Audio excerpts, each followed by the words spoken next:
तुम्हाला ज्या पद्धतीने प्रॅक्टिस आहे, तुम्हाला ज्या पद्धतीने सोपं जातं, तुम्ही ज्या पद्धतीने इझिली ती गोष्ट किंवा ते काम करू शकता, त्याच पद्धतीने तुम्हाला ते काम करायचं आहे. अगदी कोणाचं काही बंधन नाही की कोणता पार्ट कसा आणि कुठून जोडायचा आहे तो.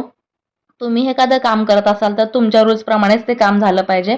अशी जेव्हा आपली जिद्द असते त्यावेळेला ते आपल्याला परफेक्शनमध्येच काम जमणार असतं.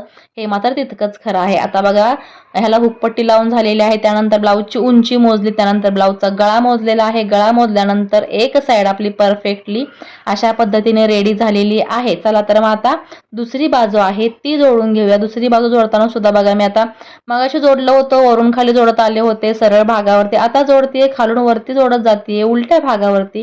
कारण आपण जी गोष्ट करतोय किंवा आपण जे काम करतोय ते परफेक्ट येण्यासाठी आपल्याला आपल्या काही गोष्टी असतात त्या जमतात, त्याच अंदाजाने आपल्याला त्या कराव्या लागतात. सो इथे बघा, आता कटोरीचा भाग आहे